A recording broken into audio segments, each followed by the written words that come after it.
I buried my father last week, alone.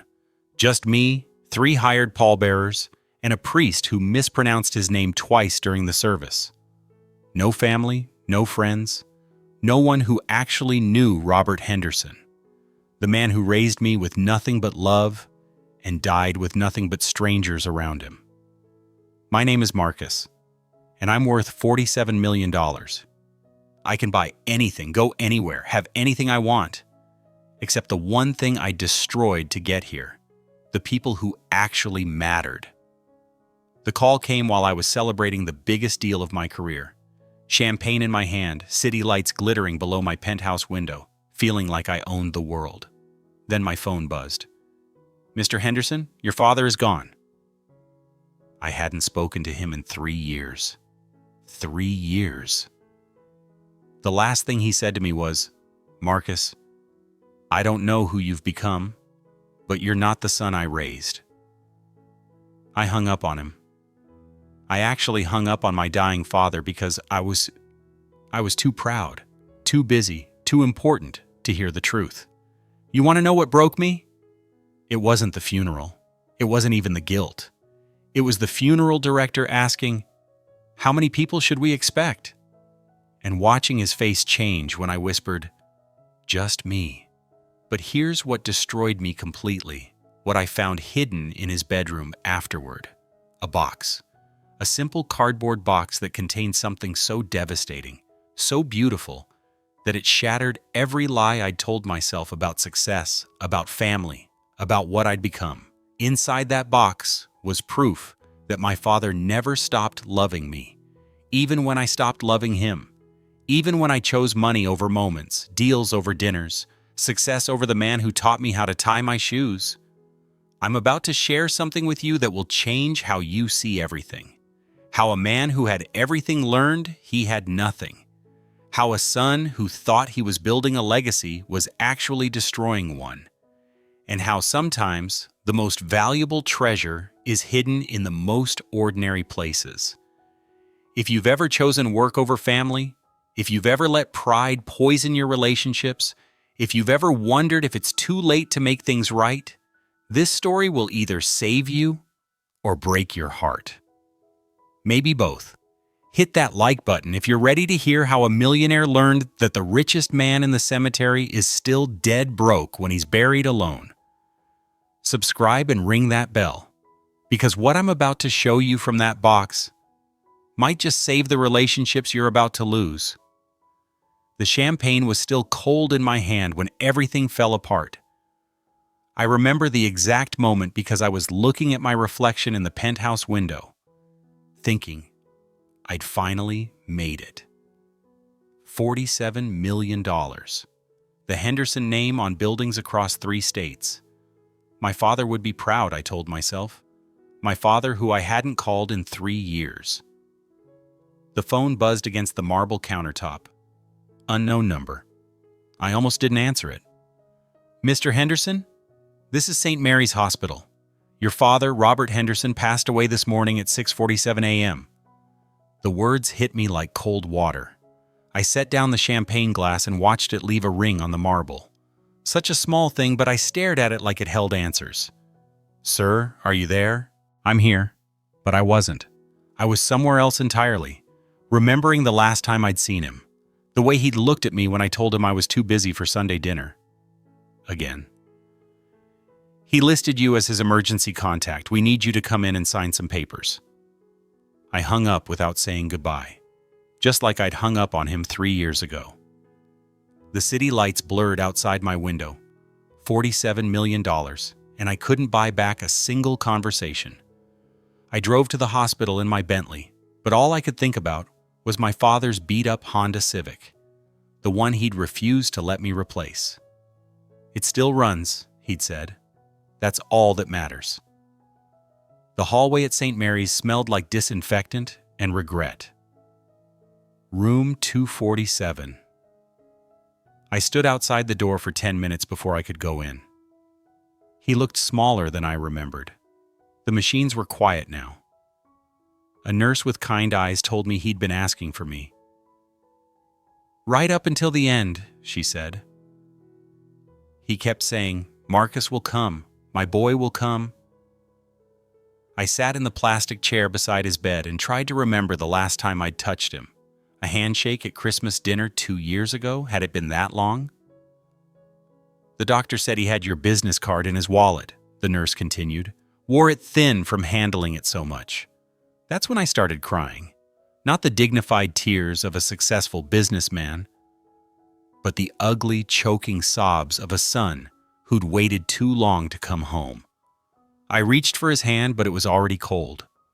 The last thing he'd said to me played in my head like a broken record.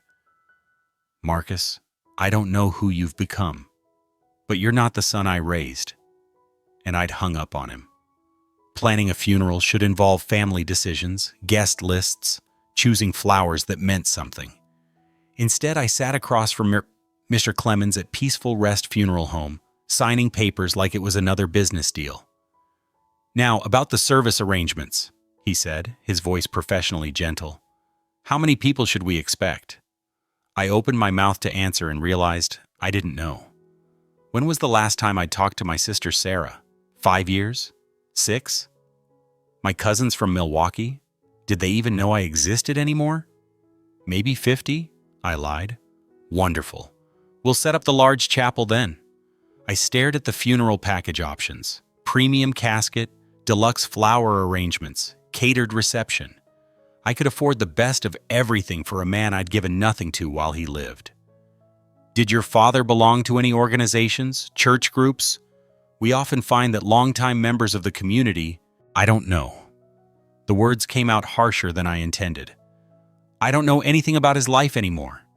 Mr. Clemens nodded like he'd heard this before. "Sometimes families drift apart. It's more common than you'd think." But was it? Or was it just something people said to make sons like me feel better about failing the one person who'd never failed them? The day of the funeral, 17 people showed up. 17. His elderly neighbor, Mrs. Rodriguez. A few men from the hardware store where he'd worked weekends. Some faces I didn't recognize who knew my father better than I did. The large chapel echoed with emptiness. Have you ever realized that the people who love you most are often the ones you take for granted until it's too late? My father's house sat on Maple Street like a memory I'd tried to forget. I hadn't been inside in over 5 years. The key was under the same ceramic frog by the front door. Some things never change. The smell hit me first. Old coffee, his cologne, something indefinably him. I stood in the doorway like a stranger, which I guess I was. Everything was exactly as I remembered, but smaller. The recliner where he'd watch baseball games. The kitchen table where he'd helped me with homework. The walls covered with photos of a family that used to exist. I was surprised by how many pictures there were of me. College graduation. My first job. Even a newspaper clipping from when my company went public. He'd been proud of me, even when I'd forgotten to be proud of him. But it was the empty spaces that broke me. The gaps where pictures used to hang. Sarah's wedding photo was gone, probably because I hadn't bothered to attend. The family Christmas pictures stopped about 7 years ago, right around the time I decided I was too important for family traditions. I walked through the house like I was touring a museum of my own failures. His bedroom was the hardest. The bed was made with military precision, like he'd known he wasn't coming home. On the nightstand was a photo of us fishing when I was 12. I remembered that day perfectly, the way he'd taught me to cast, how patient he'd been when I tangled the line. We'd caught nothing, but I'd felt like the luckiest kid in the world. When did I stop feeling that way? When did his love become something I took for granted instead of treasured? I was about to leave when I noticed something. The closet door was slightly open, and there was a cardboard box on the floor that seemed out of place. Everything else in the house was meticulously organized, but this box was just sitting there, waiting. I almost walked past it, almost left it for the estate sale people to deal with, but something made me stop. The box was heavier than it looked. No label, no writing on the outside. Just a plain brown box that had been carefully taped shut. My hands were shaking as I opened it. Inside were letters, hundreds of them. all addressed to me in my father's careful handwriting. None of them had ever been sent. I pulled out the first one, dated 3 years ago, the same day as our last conversation. Dear Marcus, I know you're angry with me for what I said, but I need you to know that I love you. I've always loved you, even when you became someone I couldn't recognize. You're still my son. You'll always be my son. The letter was stained with what looked like tears. I grabbed another one, dated 6 months ago. I saw your interview on the news today. You look tired, son. Are you eating enough? Are you happy? I wish I could ask you these things, but I'm afraid you wouldn't answer. Another one from last month. I'm in the hospital again. The doctors say it's serious this time. I keep hoping you'll walk through that door, but I know you won't. I don't blame you. I failed you somehow, and I'm sorry. There were birthday cards he'd never sent, Christmas cards with checks he'd never mailed, Father's Day cards he'd written to himself because he knew I wouldn't send one. At the bottom of the box was a manila envelope with "For Marcus" written on it in shaky handwriting. Inside was a letter dated the day before he died. Son, if you're reading this, then I'm gone, and you're probably cleaning out my house. I hope you find this box. I hope you read every letter. I wrote them when I missed you most, when I was angry at you, when I was proud of you, when I was worried about you. I wrote them because I never stopped being your father, even when you stopped being my son. I know I wasn't perfect.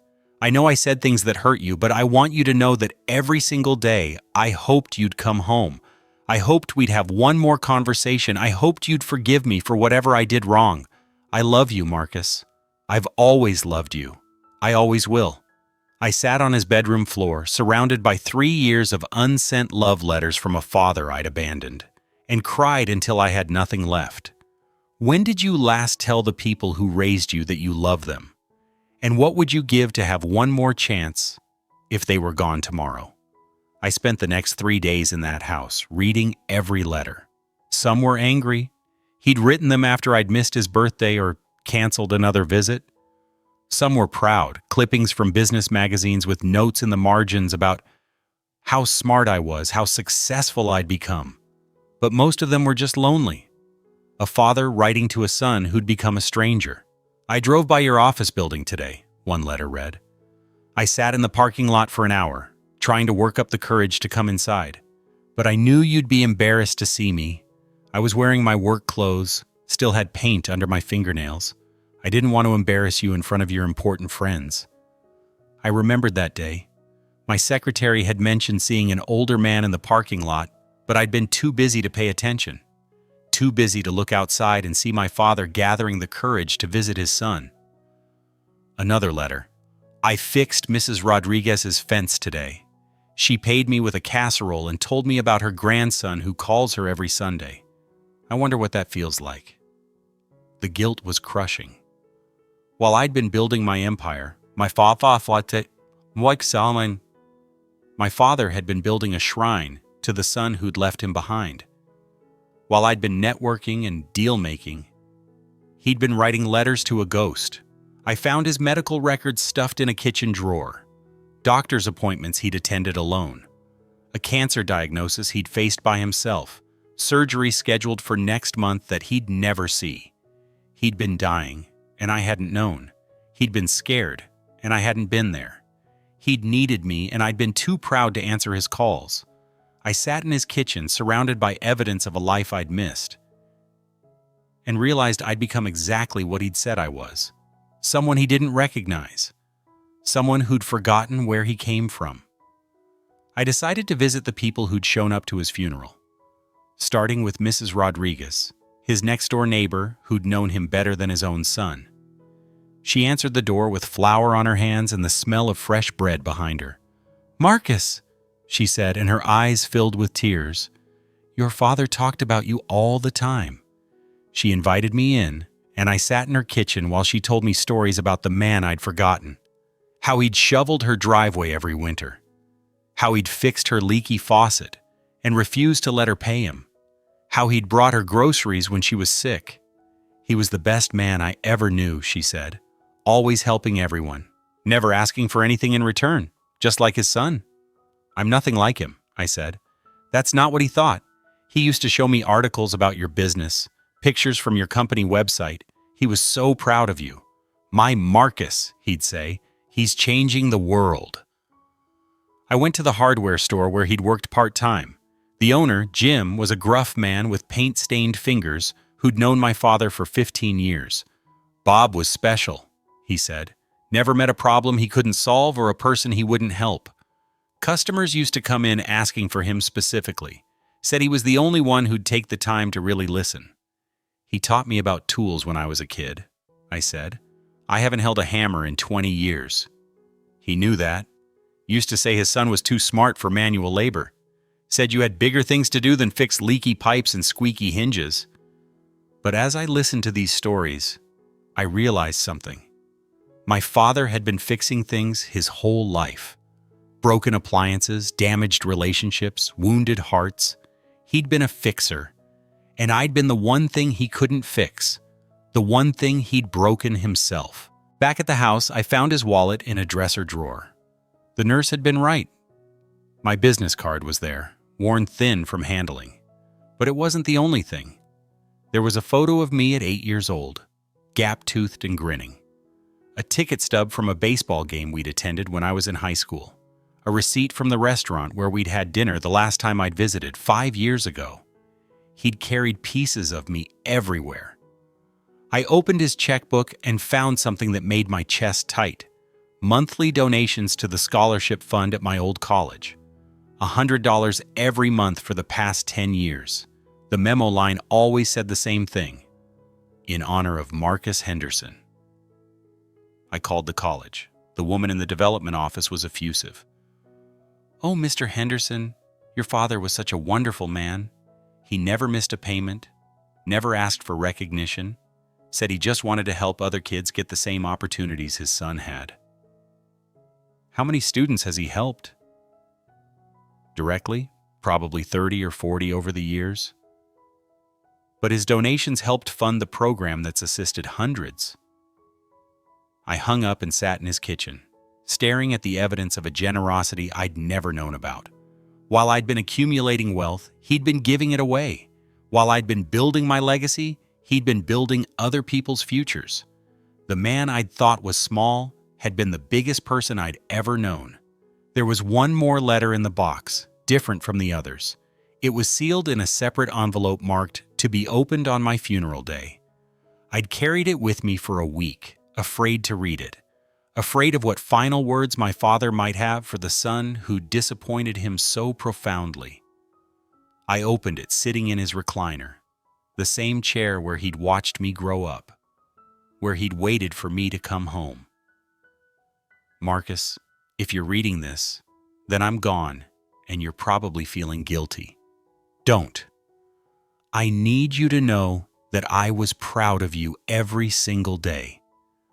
I was proud when you graduated college, proud when you started your company, proud when you succeeded beyond anything I could have imagined. But I was proudest of you when you were 8 years old and you gave your lunch money to a kid who'd forgotten his. That's when I knew you had a good heart. That's when I knew you were going to be all right. I know I wasn't the father you needed me to be. I know I said things that hurt you, that I didn't understand your world, that I made you feel like you had to choose between success and family. I'm sorry for that. I'm sorry I couldn't be the kind of father who fit into your life. But I want you to know that I never stopped loving you. I never stopped believing in you. I never stopped hoping that someday you'd remember that you're not just Marcus Henderson, the businessman. You're Marcus Henderson, my son, the boy who used to build forts in the backyard and dream about changing the world. You did change the world, son. You just forgot that the most important part of the world is the people who love you. I'm leaving you everything I have. It's not much compared to what you've built, but it's yours. The house, the small savings account, the life insurance policy. But more than that, I'm leaving you the memory of a father who loved you unconditionally, even when you couldn't love him back. Don't waste time feeling guilty. Waste time feeling grateful. Grateful for the years we had, Grateful for the success you've achieved. Grateful for the chance to honor my memory by being the man I always knew you could be. Be happy, Marcus. Be generous. Be the kind of person who helps others, who builds relationships, who remembers that money is just paper, but love is everything. I'll be watching for you. Someday, when your work here is done, I'll be waiting, and I'll be proud of you then, just like I'm proud of you now. All my love, always and forever, Dad. I folded the letter carefully and put it back in the envelope. Then I sat in his chair and cried for the father I'd lost and the son I'd failed to be. But for the first time in years, I also felt something else. Hope. Hope that it wasn't too late to become the person he'd always believed I could be. I kept the house on Maple Street. Not as an investment, not as a rental property, but as a home. I moved out of the penthouse and into the bedroom where I'd grown up, where my father had read me stories and taught me about being a good man. The first thing I did was call Sarah. She cried when she heard my voice. "Marcus? Is that really you?" "I'm sorry," I said. "I'm so sorry for everything." "I know," she said. "I know you are." We talked for 3 hours. About our father, about the years we'd lost, about the family we could still be. She told me about her kids, my nephew and niece who barely knew they had an uncle. She told me about her divorce, her struggles, the time she'd wanted to call me, but didn't think I'd care. "I always cared," I said. "I just forgot how to show it." I started the Robert Henderson Foundation with half my fortune. Not a tax write-off, not a business strategy, but a way to honor the man who'd spent his life helping others. College scholarships, home repairs for elderly neighbors, support for single parents trying to build better lives for their kids. I work with my hands now, too. Every weekend I volunteer with Habitat for Humanity, building homes for families who need them. My father would laugh to see me with a hammer again, but I think he'd be proud. Mrs. Rodriguez still makes me dinner every Sunday. She tells me stories about my father, keeps his memory alive in ways I never could. She's become family, the grandmother my future children will know and love. I date now, but differently. Not networking events and business dinners, but coffee shops and bookstores and places where you meet people who value kindness over connections. I'm looking for someone who would have loved my father. Someone who understands that success isn't measured in dollars, but in the depth of your relationships. The hardest part is living with the weight of what I can't change. I can't bring him back. I can't have that last conversation. I can't tell him I love him one more time. But I can live like he's watching. I can be the son he always believed I was. I can honor his memory by becoming the man he raised me to be. Every morning, I read one of his letters. Every evening, I write in a journal he'd left empty, telling him about my day, about the people I've helped, about the man I'm becoming. I'm worth less money now, but I'm worth more as a human being. I have fewer business associates, but more real friends. I own less property, but I'm more at home in my own skin. My father was buried without a family member at his side, but he won't be forgotten without one. I carry his love with me every day, and I share it with everyone I meet. He taught me that the richest man isn't the one who dies with the most money, it's the one who dies having given the most love. I'm finally learning that lesson. If this story touched your heart, if it reminded you of relationships you've neglected or words you've left unsaid, then please hit that like button. Share this story with someone who needs to hear it. And if you're ready to hear more stories about what really matters in life, subscribe to this channel and ring that notification bell. Because the most important conversations we can have are the ones that remind us to love the people who matter most while we still can. Don't wait for a cardboard box full of unsent letters to realize that the people who love you are the greatest treasure you'll ever have. Call them today. Tell them you love them before it's too late.